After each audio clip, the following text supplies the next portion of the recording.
내 모습 이대로 사랑하시네. 연약함 그대로 사랑하시네. 나의 모든 발걸음 주가 하시나니 날 인도하소서. 내 모습 이대로 사랑하시네. 연약함 그대로 사랑하시네. 나의 모든 발걸음 주가 하시나니 날 인도하소서. 주의 날개 아래 거하는 것,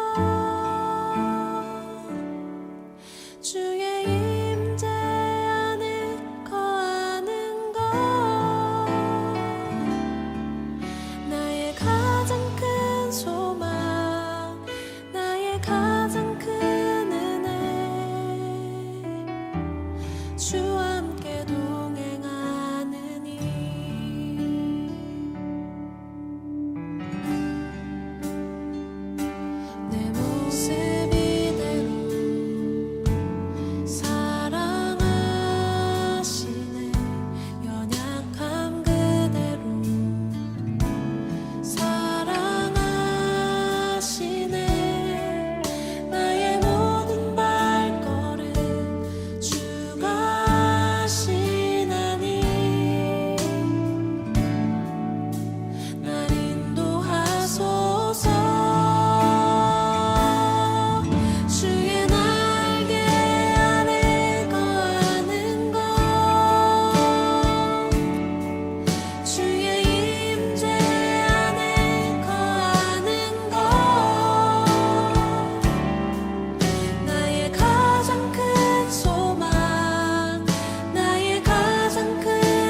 우리의 생사화복을 주관하시는 하나님 감사합니다. 오늘도 귀한 하루 주셔서 승리하게 해주시고 같이 모이지는 못했지만 수요 예배로 함께 해주시니 감사합니다. 우리 주위에 코로나 바이러스가 하루빨리 떠나가게 해주시사 사모하는 마음으로 수요 예배도 모여 예배드릴 수 있는 날이 속히 올 수 있도록 도와주시옵소서. 행여나 코로나 바이러스로 인하여 이 모양 저 모양으로 어려움 당하는 분 계십니까? 주님께서 힘과 용기를 그리고 치료하여 주시기를 원합니다. 우리 찬양의 교회가 하나님 보시기에 아름답게 성장하길 원합니다. 새로운 셀 리더들과 셀원들이 든든하게 세워질 수 있도록 코로나 바이러스가 이 땅에서 떠나가도록 우리 성도님들 각 가정의 신앙과 경제 안정이 될 수 있도록 간절히 기도드립니다. 우리 목사님 날마다 영육을 강건케 해주시며 부목사님, 전도사님들께도 그리고 우리 성도님들 한 분 한 분께도 건강 지켜 주시옵소서. 말씀을 전해주시는 목사님의 입술을 주장하여 주시사 저희들은 아멘으로 화답하는 귀한 말씀의 시간 되게 해 주시옵소서. 이 모든 말씀 예수님의 이름으로 기도드립니다. 아멘.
안녕하세요. 찬양의 교회 성도 여러분. 찬양의 교회 배영화 전도사입니다. 저는 2006년 기아 리오차에서 렉서스를 하나님께 선물로 받은 사연을 여러분께 나누고자 이 자리에 섰습니다.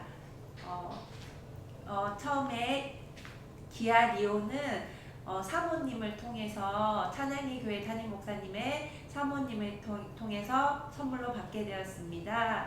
그때 사모님은 산후조리 일을 하고 계셨고 사모님이 열심히 일하는 모습을 보고 산모가 감동을 해서 차를 선물로 주게 되었고 사모님은 그때 제가 굉장히 힘든 과정에 있어서 저에게 손발이 필요하다는 것을 아시고 그 차를 저에게 주어야겠다는 마음이 들어서 산모에게 너무 큰 선물이었지만 그 선물을 받게 되었습니다. 그리고 저는 그 차를 타게 되었습니다. 그래서 저는 그 차에 대해서 너무나 감사했고 그 차는 저에게 차 이상의 의미가 있었습니다. 그 차를 통해서 저는 새별이와 바람을 쐬러 갈 수도 있었고 숨을 쉬게 해준 아주 고마운 차입니다. 2019년 작년 겨울은 저에게 아주 긴 겨울이었습니다. 새별이 양육권 싸움이 최고조에 이르렀고 한국을 가야 하는지 말아야 하는지 기로에 서 있는 아주 막막한 상황이었습니다. 그러던 중 놀수역에서 옥빌로 가는 고속도로에서 사모님께서 배전도사가 렉서스를 타는 환상이 지금 보인다고 말씀해 주셨는데 그때 제 상황이 차를 가지고 논할 수 있는 그런 상황이 아니었기 때문에 묵묵부답으로 있었는데 사모님께서 아멘 하라고 말씀하셔서 아멘으로 화답을 하고 했습니다.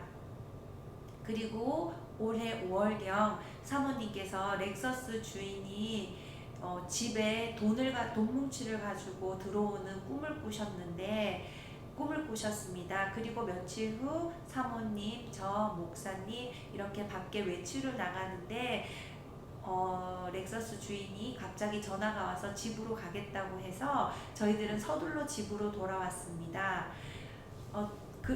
그랬더니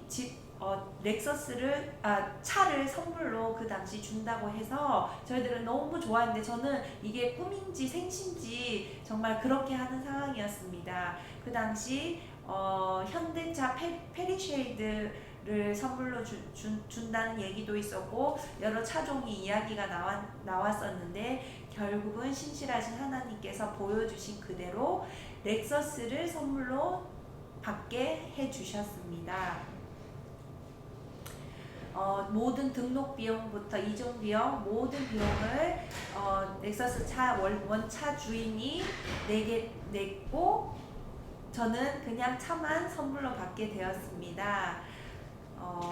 정직한 11조와 인내의 열매로 렉서스라는 선물을 주신 하나님께 영광을 올려드립니다. 감사합니다. 예, 안녕하세요. 이상현 목사입니다. 우리 성도들에게는 힘이 필요합니다. 힘이 있어야 잘 살아갈 수 있습니다. 여기서 말하는 힘은 세상의 권세나 물리적인 것이 아닙니다. 하나님이 주시는 은혜의 힘을 말합니다. 하나님의 은혜와 사랑은 우리 인생의 큰 힘입니다. 이 땅에 사는 모든 원동력은 힘에 있습니다. 그러므로 주님께로부터 공급받는 은혜의 힘으로 살아가야 합니다.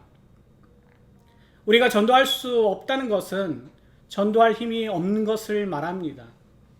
사랑하지 못하는 것도 사랑할 힘이 없기 때문입니다.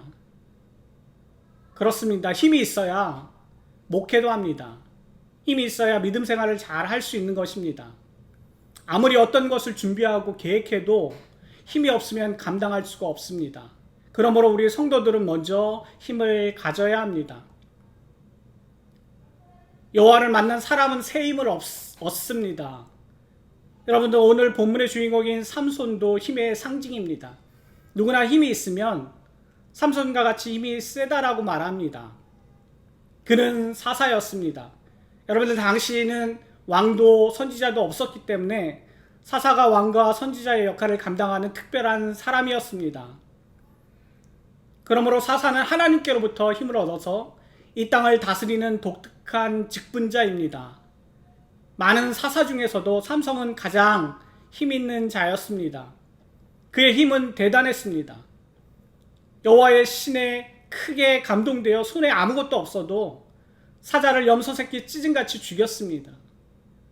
또 나귀 턱뼈를 가지고 1,000명을 죽였고 성문짝을 뽑아서 어깨에 메고 헤브론 앞산 꼭대기까지 올라갔습니다. 누구도 힘있는 삼손을 당해낼 수가 없습니다. 세상이 이길 수 없는 아주 강력한 사람이었습니다. 여러분들, 삼손은 나시린이었어요. 나시린은 구별되다, 거룩하다라는 뜻을 가지고 있습니다.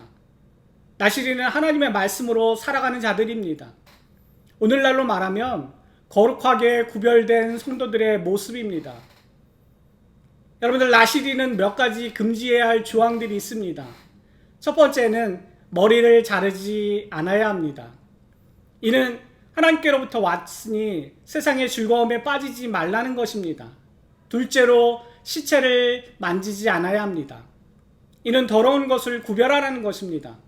거룩하게 구별된 사람은 더러운 것, 없어질 것, 썩어질 것들을 가까이 하면 좋지 않습니다. 이 세상의 것은 다 썩는 것들입니다. 이러한 것에 깊이 빠져 있으면 깨끗한 생활을 할 수 없습니다. 세 번째는 독주를 금해야 합니다. 이는 세상에 취하거나 빠지지 말라는 것입니다. 여러분들, 나시린의 표시는 머리에 있습니다. 삼손이 힘이 있었지만 그 힘의 비결은 바로 머리에 있었습니다.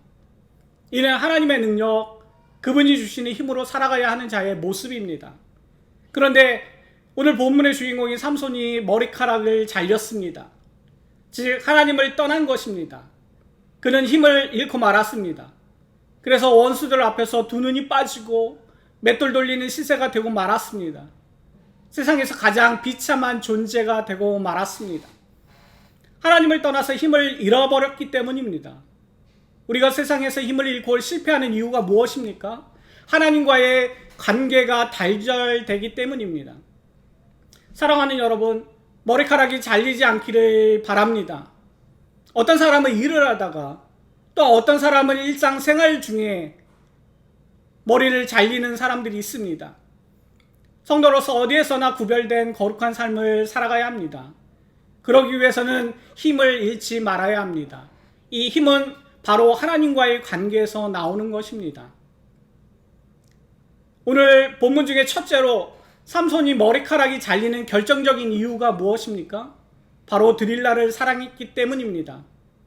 삼손이 머리카락이 잘리는 이유는 그 마음을 지키지 못했기 때문입니다.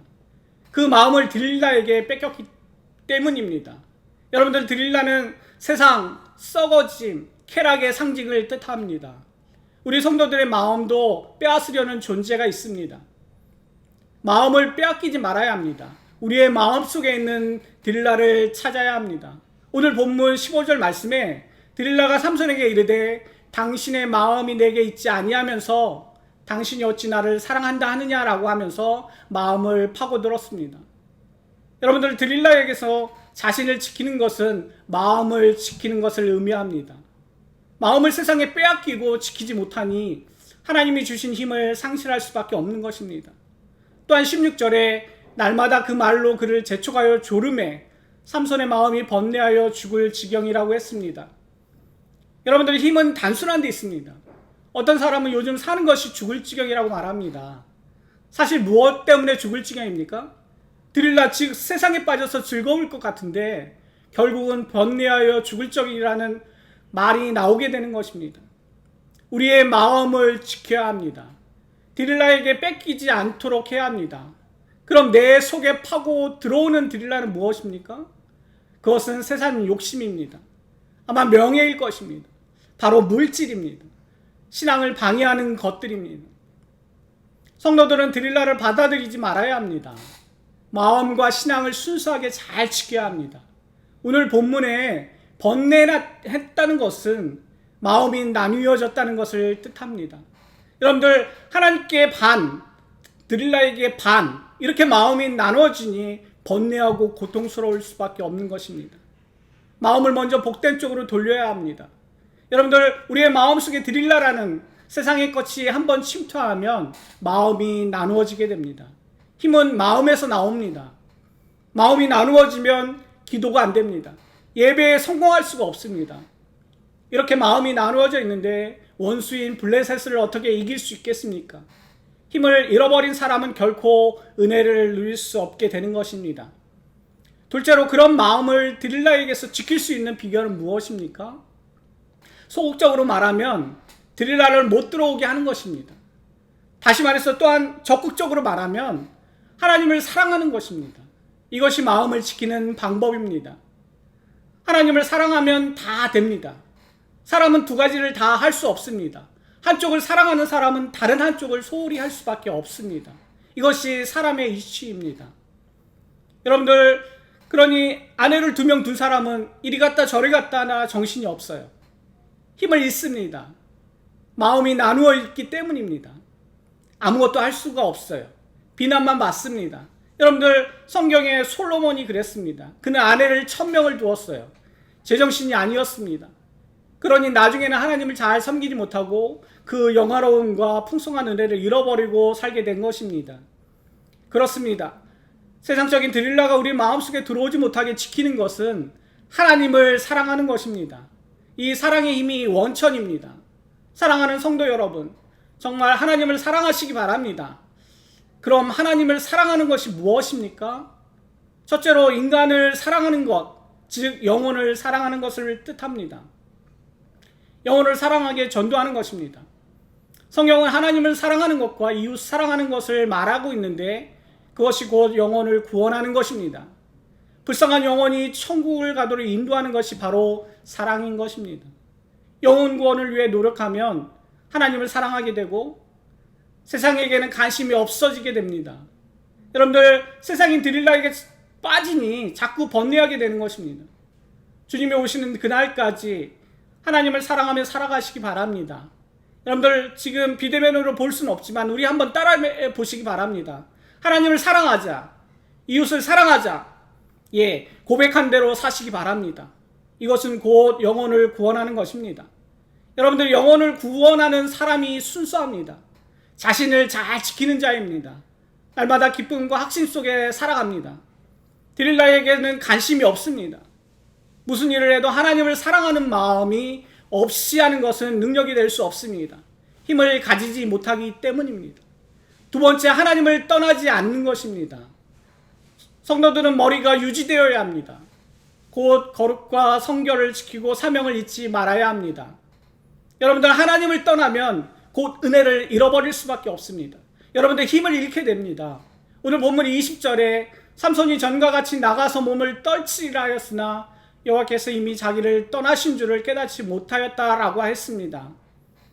하나님을 떠나 드릴라에게 빠져서는 아직 힘이 있는 줄 그는 잘 몰랐습니다. 그 힘이 하나님께로부터 오는 것인 줄 몰랐습니다. 그렇습니다. 아무리 내가 큰 소리치고 자신감이 넘쳐도 이 순간 하나님이 나를 떠나시면 힘을 잃을 수밖에 없습니다. 정말 부끄러운 존재가 되고 맙니다. 하나님이 떠나면 무너지고 맙니다. 삼손처럼 무기력한 존재가 되어 세상 사람들의 비웃음과 조롱거리가 되고 맙니다. 여러분들, 넘어지지 마십시오. 넘어지는 것은 패배입니다. 여러분들, 씨름 선수가 아무리 힘쓰고 애써도 상대방보다 먼저 모래판에 넘어지면 지는 것이에요. 아무리 큰 일을 계획해도 넘어지면 할 수 없습니다. 하나님을 떠나면 지는 것입니다. 그러므로 에베소서 6장에서 말씀하는 것처럼 하나님의 전신갑주를 입어야 합니다. 진리로 무장해야 됩니다. 구원의 확신을 가져야 합니다. 세상의 어떠한 드릴라의 유혹에도 흔들리지 않는 확신이 있어야 합니다. 드릴라에게 빠지면 안 됩니다. 마음이 나뉘어 힘을 쓸 수가 없게 됩니다. 결국 넘어지고 맙니다. 삼손이 드릴라를 가까이 해서 얻은 것이 무엇입니까? 결국 그는 사명을 잃었습니다. 능력을 잃었어요. 힘을 얻는 대신 배신감과 좌절과 후회뿐이었습니다. 큰 셋째로 하나님이 삼손에게서 떠나시니 어떻게 되었습니까? 먼저 그는 두 눈을 잃었습니다. 삼손은 머리카락이 잘리고 난 후 하나님이 떠났습니다. 영적인 감동과 능력을 상실한 것입니다. 그렇게 힘이 있었던 그는 결박당해도 꼼짝하지 못했어요. 원수들에게 두 눈이 빠진 아픔과 수모를 겪었습니다. 여러분들 그렇습니다. 하나님의 말씀을 순종하지 않게 되면 영적인 장님이 되는 것입니다. 영화를 상실하면 아무리 성경을 보아도 은혜가 되지 않습니다. 볼 것을 바로 보지 못합니다. 이미 마음속에 드릴라가 들어왔기 때문입니다. 우리 성도들도 영안을 잃으면 안 됩니다. 주님을 볼 수 없습니다. 은혜의 힘을 가질 수 없습니다. 비참한 삶을 살 수밖에 없습니다. 또한 그는 노줄에 매였습니다. 그 당시에 강한 줄은 노줄이었어요. 삼손은 노줄로 꽁꽁 묶였습니다. 모든 것이 속박된 것입니다. 그는 자유를 잃었습니다. 기쁨도 소망도 다 잃어버렸습니다. 이렇게 영안이 닫히면 모든 것들이 다 묶입니다. 드릴라가 한번 들어오면 이렇게 됩니다. 이 속에 빠져 있으면 비전을 잃을 수밖에 없습니다. 또한 그는 옥중에서 맷돌을 돌렸습니다. 맷돌은 사람이 돌리는 것이 아닙니다. 이 시대에는 소와 같은 짐승이 돌리는 것이었습니다. 하나님께 귀한 사명받고 놀라운 힘을 얻은 삼손은 하나님이 떠나신 이 짐승과 같은 삶을 살게 된 것입니다. 그렇습니다. 하나님 없이 드릴라에 빠져 사는 사람들은 짐승과 같이 불쌍하게 사는 것입니다. 짐승 수준을 벗어나지 못합니다. 성도는 늘 드릴라에게서 마음을 빼앗기지 말아야 합니다. 또한 그는 원수들의 놀이객감이 되고 말았습니다. 25절에 그들의 마음이 즐거울 때 이르되 삼손을 불러다가 우리를 위하여 제주를 부리게 하자 하고 했습니다. 여러분들이 잘 아시는 대로 하나님이 감동하실 때 그 누구도 삼손을 당해낼 힘이 없었어요. 그런데 힘을 잃고 나니 원수들 앞에서 놀잇감이 되고 말았던 것입니다. 얼마나 불쌍합니까? 이와 마찬가지입니다. 성도들도 은혜의 힘을 잃어버리면 세상 사람들에게 밟힐 수밖에 없어요. 때로는 손가락질 당하고 놀이개감이 되고 맙니다. 세상 사람들에게 손가락질 받으면 부흥의 역사가 일어날 수 없어요. 주님의 영광 가리고 복음의 역사는 막히게 됩니다. 속된 말로 저런 것이 목사야? 저런 사람이 어떻게 예수를 믿는다고 해? 이런 소리는 절대 듣지 말아야 할 것입니다.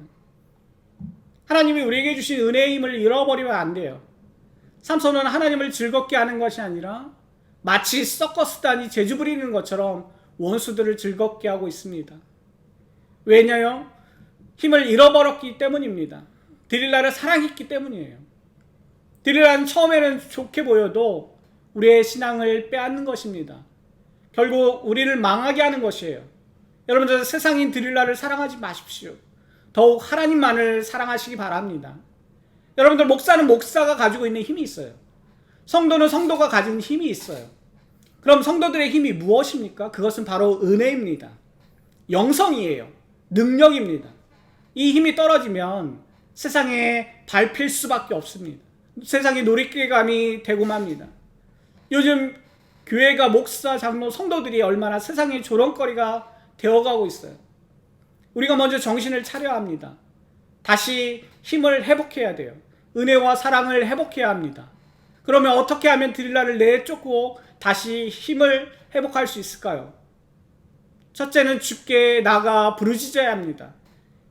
28절에 그것이 회복의 길이다 라고 얘기하면서 삼손이 여호와께 부르짖어 가로되 주 여호와여 구하옵나니 나를 생각하옵소서. 하나님이여 구하옵나니 이번만 나로 강하게 하사 나의 두 눈을 뺀 블레셋 사람들에게 원수를 단번에 갚게 하옵소서라고 부르짖어 간구했습니다.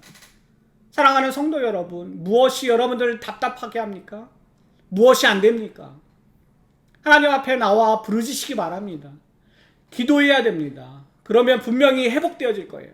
삼손은 실패하고 나서 이제 하나님을 바라보았어요. 세상을 사랑한 것이 이렇게 큰 상처가 될 줄은 몰랐습니다. 그러나 기도할 때 다시 힘을 얻을 수 있게 되었습니다. 기도만이 회복의 길입니다. 두 번째는 한 번의 기회를 달라고 했습니다. 이번만 나로 강하게 하사라고 했어요. 이번에는 기회를 놓치지 않겠습니다 라는 것입니다. 이번만 기회를 달라고 했어요. 그렇습니다. 기회는 항상 있는 것이 아니에요. 기회를 놓치고 또 다음에 기회가 오지는 않습니다. 결국 다시 회복의 기쁨을 맛보지 못합니다. 배수의 진을 쳐야 돼요. 그렇지 않으면 우리의 영혼이 죽게 되어갑니다. 주님과 영원히 상관없는 삶을 살아가게 돼요. 계속 번뇌하는 삶을 살아갑니다. 우리는 이렇게 각오해야 합니다. 실수는 이번으로 끝내야 합니다. 세상만 사랑했던 것, 드릴라에게 빠졌던 실수를 이번으로 끝내야 합니다. 여러분들 한 번의 기회를 놓치지 마시기 바랍니다. 또한 같이 죽기를 구했습니다. 30절 기둥을 붙잡고 블레셋 사람과 함께 죽기를 원하노라 라고 부르짖었어요. 여러분 세상에 좋아하는 것을 십자가에 장사 지내야 합니다. 나의 옛사람이 죽어야 돼요. 이 한 번만의 기회를 나를 죽이고 달라는 것이에요. 비장의 각오를 말합니다. 삼손은 살았을 때마다 보다 더 많이 원수를 물리쳐 이길 수 있게 되었어요. 십자가의 죽음이 더 큰 능력, 은혜, 힘을 얻었던 것입니다. 결론입니다. 세상을 사랑하던 나, 드릴라에 빠졌던 나를 죽여야 새 힘을 얻을 수 있습니다. 우리 모두는 드릴라에 빠질 위험에 많이 노출되어 있습니다. 언제나 유혹하기 때문이에요. 처음에는 달콤하게 보일지 모르지만 가지고 있는 힘도 다 잃고 결국 패배의 인생이 되고 맙니다. 더욱 하나님을 사랑하며 주신 힘을 승리의 삶을 살아가시기 바랍니다. 여러분들 기회를 잃어버린 사람은 이번만의 기회를 놓치지 말고 더욱 크신 주의 은혜를 힘으시기를 주님의 이름으로 축원합니다. 기도하겠습니다. 사랑의 하나님 감사합니다. 저희를 구별된 자로 거룩한 자로 세워주셔서 감사합니다. 이 시간 우리의 연약함을 보게 하시니 감사합니다. 세상인 데릴라에 빠져 세상 가운데 희미한 생을 살아가는 것이 아니라 하나님과의 깊은 관계 가운데 머물며 하나님의 사랑을 전하는 자들의 삶을 살아가는 자들 되게 하여 주시옵소서. 예수님의 이름으로 기도합니다. 아멘. 모든 예배가 마쳤습니다. 3일 동안도 승리하십시오.